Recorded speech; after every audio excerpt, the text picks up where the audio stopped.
Welcome back, everybody, to Two Guys and a Stack of Comics. My name is Reed. As always, joining me is Mike, and today it's actually three guys and a stack of comics. Got my brother Luke helping out on the channel for the first time. Luke, welcome. How you doing? Doing great. Glad to be here. I watch these all the time, so this is surreal. This is cool. Hey, Luke, good to It's meet you, one of our sir. many 300 fans or whatever it is. Um, Appreciate everybody who watches. What we're going to do today, Luke is a massive Superman fan. We had probably the biggest movie trailer for comic book movies in a long time with the James Gunn Superman trailer come out. We are also in the midst of a Superman relaunch with Absolute Superman, probably the biggest push DC's done on a Superman book in a while. We just want to talk about one, how we felt about the movie trailer, what our hopes are for what they're doing with Superman, and then kind of talk about the overall presentation of Superman as all with the comics and everything that's going on. Luke, we haven't heard your opinion. Mike and I did a breakdown on this before. The Superman trailer, I'll start with you there. What was your thoughts on the trailer? I know you were a big Henry Cavill guy, but you didn't like the tone of Snyder. So how do you feel about Gunn's trailer so far? It's a mixed bag for me. I mean, so I think with Snyder, he never understood the character. He tried to give him an arc, and when you look at Superman, Superman is not really an arc character. He's a standard guy, and his goodness, his light changes everything around him. And Snyder tried to make it no, we're gonna have Clark, Cal learn this like arc where he grows. So I never really liked Snyder's take. I loved Cavill, but didn't love his take. What I like about the Gun trailer, the good parts, it definitely feels more comic booky. It doesn't feel like we're trying to make a gritty version, which I'm good with. I do like that, like we got the trunks back. I'm mixed bag on Crypto. I think Crypto's too far, but I do like that, like we're leaning into this goodness, superhero, good guy thing. So like that was what I liked. I do think there's a critical piece they're missing, which is bringing Superman into a world where there's so many other superheroes. You're gonna miss one of the things, which is he is the patriarch, right? He has always set the tone of what a superhero is, and everything has always been a response to him and how he is. Either you are like him and want to be like him, or you're striving to be like him, or you hate him and you don't want to be like him. And so it's going to be interesting to see how he plays Superman as a response. He's not the Genesis point. He's a response now, and so that part's a little interesting to me. I think that's very insightful, Luke, the way you described that. Like, that is so quintessentially Superman. He is who he is, and what he does changes those around him, from the old days on to modern times. That's where that character belongs, and that's where those stories are the strongest. Where it can get weird is, like you said, I was just so excited to see a new Superman, in a clip because, we know Henry Cavill's not coming back, and what we got was disappointing. Disappointing. Yeah, and but for fans who love Superman, it was really cool to see him. But I almost kind of brushed over mentally the fact that there's going to be Hawkwoman and all these other people. But I did beam when I saw Crypto. I was like, oh my God, they're gonna have Crypto in it. Yeah, I thought that was really cool. And leaning into the comic book part of it. So my fear also is that he's going to be diluted. Like you said, he's the patriarch.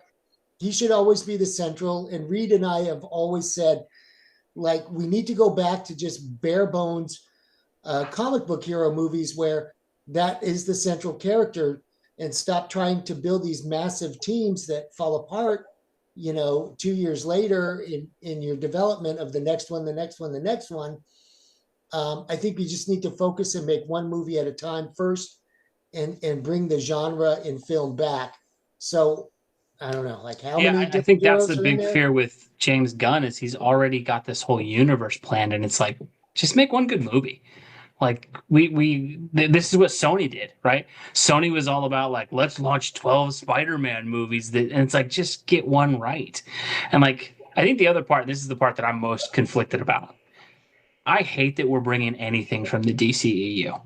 Like, because this is where it gets complicated. Creature Commandos is in this universe, which references Suicide Squad, which references Peacemaker, which had the Justice League in those and showed Jason Momoa's Aquaman and Ezra Miller's Flash, and the Harley Quinn from the Suicide Squad movie that's still canon interacted with Affleck's Batman. So it's like, so what is it? Is this in universe or is it not?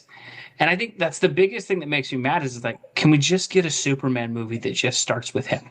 Can we just get something like one of the greatest superhero movies of all time was Batman Begins because you truly felt like this is an origin point. This is where everything starts. I'm on the ground floor. There is no, oh, before there was this. And that's what I do worry with Superman is it's going to be like, if he's already got crypto and he's already got the suit and he's already got all this stuff, is this going to be one of those things that DC does where we're continually just getting stuff that like, oh, this happened. You just never saw it. That always drives me crazy. I don't know. How do you guys feel about that? Like, do you think that's going to be a problem as we go? Because that kind of, I thought that was Snyder's issue too with like Batman, where it's like Ben Affleck's Batman always started, but like, oh, but Robin's dead and he kind of has a past, but you didn't see it. Like, what do you guys think on that? I don't mind there not being an origin story per se, but I do think to your point, and I think you have to understand the movie world, right? We need these films to make $1 billion, which means you need nerds like us who've been reading this our whole lives, but you also need the normies who like they don't watch everything, but they know who Superman is. And where I think the balance of this film is going to be interesting is most of your normal people don't know Guy Gardner. They know Hal Jordan. They know Flash. They know Batman. So you're jumping them into this world with like Metamorpho and Hawk Girl and all these different elements, and then you add to the mix of like, well, some of that old stuff's still here and some of it's not, and you're really gonna, I think, confuse people about like, what is this? And so it's very muddy, and I think I don't mind there being other heroes, but he can't help himself. He always likes these deep cut people, and I think it's because he can be more creative with them because nobody really knows what they are.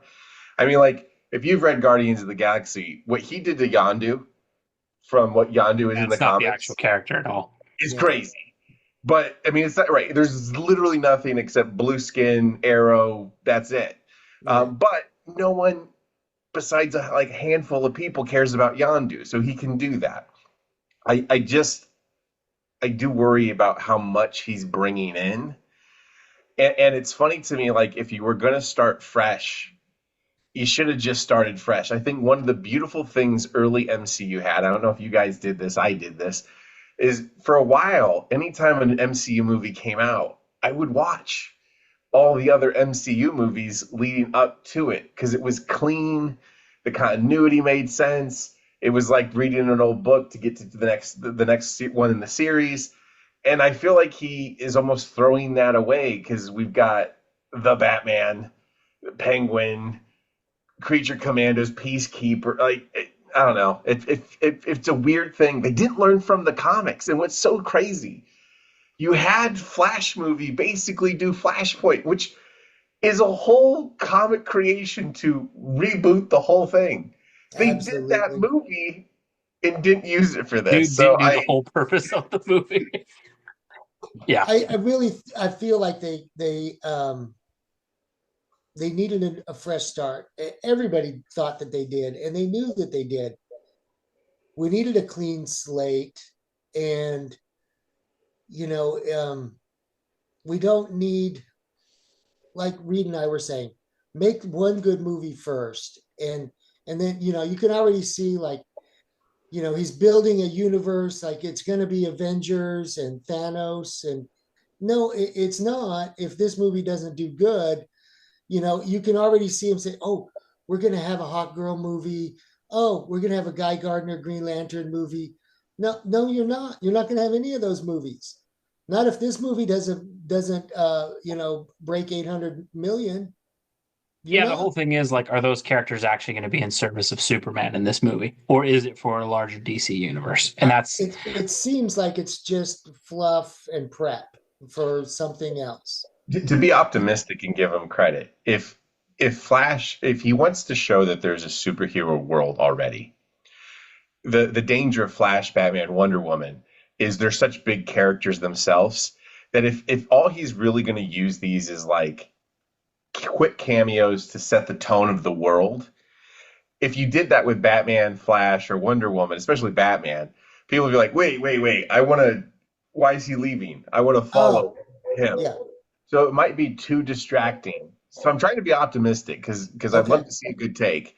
Maybe that's what he's doing is he's using these characters to say, I want you to get that there's a superhero universe. Superheroes in this world are normative. It's the common thing. Everybody's grown up with them. But I need to pick characters that aren't necessarily so flashy and interesting to you, the audience, that you're not going to want to keep following David Corn Sweat Superman. You're going to want to go, let him leave. We'll track with Batman. So maybe that's what he's trying to do. That would, I could roll with that. Would be interesting nonetheless. I mean, I do hope at the end of the day, like at least if we get an optimistic tale of Superman, I think the number one thing I care about with the movie is I should leave the movie feeling good.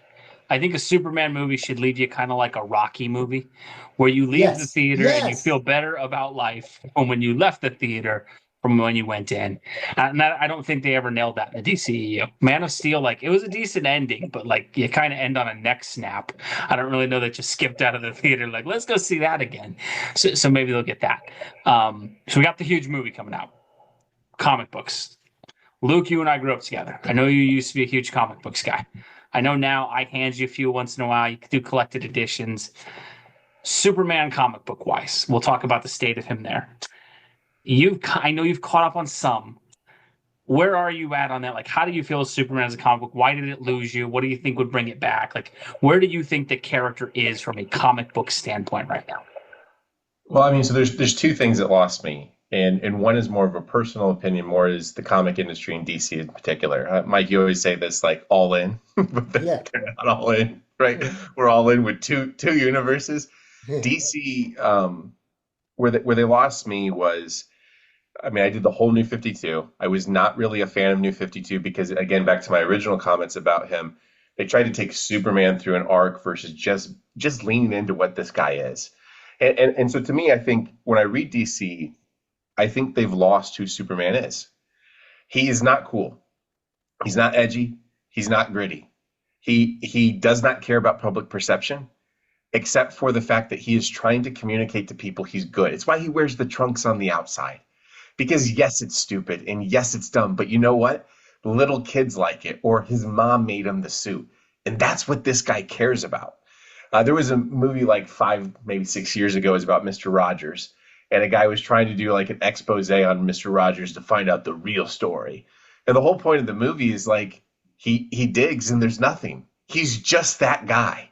Yeah. And I think what people love about Superman is not gritty and cool. You have that in Tony Stark, you have that in Batman. What Superman represents to us, he's that good friend you just wish you had or you wish you were. There's no ulterior motives, there's no chip on the shoulder, there's no baggage that he's carrying. He's just a really good guy doing really good things because they're the right thing to do. And he's not doing them for any other reason other than he's good. And DC just, for too long, has not understood that core characteristic of him and has tried to make him everything else. And maybe that core characteristic will never make him the number one comic book. But if you take that away, What do he you can't got? be as cool as Batman. He can't be as gritty as Wolverine. He can't do any of those other things better than anybody else. But he can be the beacon of light better than anybody. Yeah. And I Amen. think that's it's weird, and like I think the main universe Superman title has gotten a little bit back to that, like with Josh Williamson and what he's writing. The worst example of this though is the Absolute Universe. And like Mike, you and I have been trying to we really wanted to like the Absolute Universe. You and I are excited about that. We've been wanting DC to do an ultimate type reboot for years because the continuity is so convoluted. Like Luke mentioned, they had the new 52 and then that got erased really weirdly. And then there was like two versions of Superman, but they were the same version. And then they gave him a kid and then the kid got eight. It was just like, what are we doing? And so And that's Absolute Superman where they was a lost. reboot chance. Huh? I jumped. So I was New 52, and I never liked that arc. And then when they had Rebirth, where they kind of bought back the original guy, I was like, hey, married kid, I can get in with this. I'm old, but like it was him, it was Superman. And Yeah. then to your point, like they just as DC always does, they can't hold their ground. And so then it was like Bendis comes in and that was where I was like, Secret okay, identity is exposed. And this is where absolute Superman's another dud in that. Look, me and Mike, we were all in on wanting to like that. We were I really hoping it was. would be I was amazing, all in. I and that really like was we've wanted for years. Could until you I give was us a out. clean reference point? Could you give us something where I can start and I don't have, well, this happened and this happened and this happened and this happened and he's Superman plus he's Superman. It's like, just give us one. And instead, it's like it's a Doctor Strange cape wearing Superman with like didn't grow up with the Kents, and at the end of issue 3, we're either to believe he left his adoptive mother in a senior living facility where she's begging for him to come back, or that the Kents were. It's just it's another thing where it's like they can't get out of their own freaking way of like just make a Superman comic. Stop trying to make tortured alien space Jesus Superman. It doesn't work. I don't know. For me, that's I'll probably read a couple more issues, but man, I just feel like the comics are lost right now. no, I mean the core of the character. What's so weird, and this is you guys have talked about this before, but the other thing when you lose Superman is because so many characters are a foil to him, you start to break the fabric of your universe.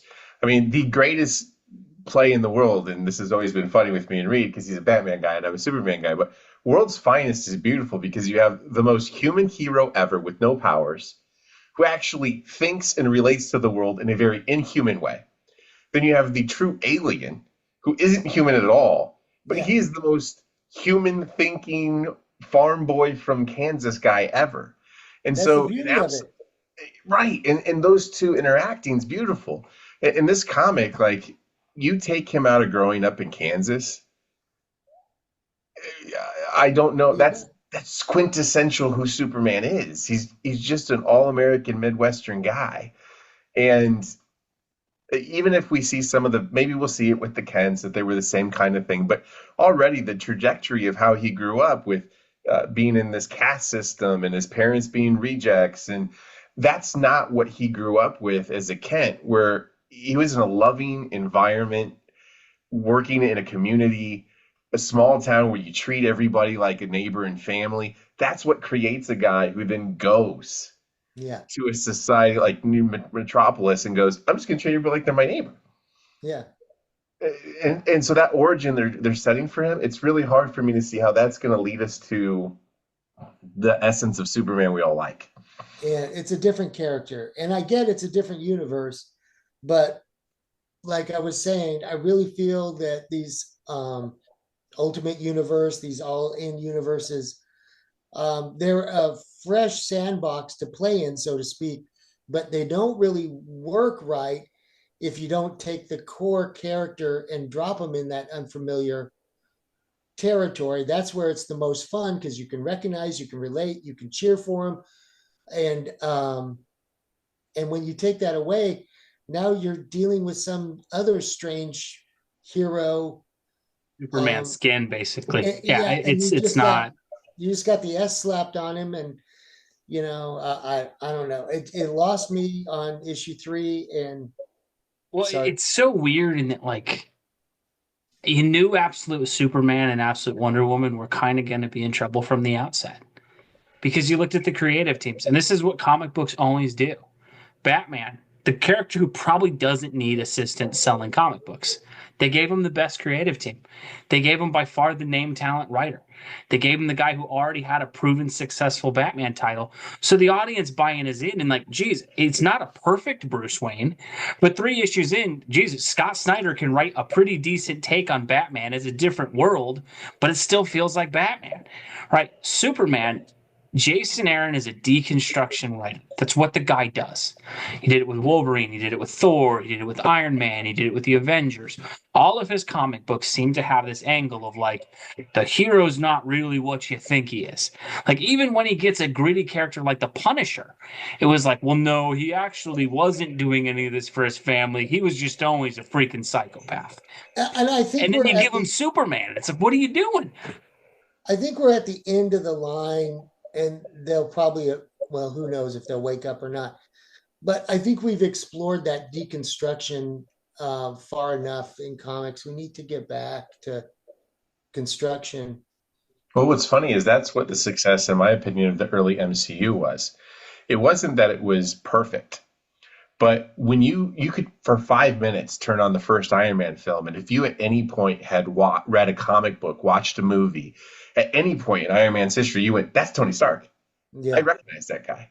And where that was the beauty was your comic book nerds who read them like all the time went, "Oh, that's Tony." And your parents who maybe read them 20 years ago, 30 years ago, 40 years ago went, "Hey, that's Tony Stark."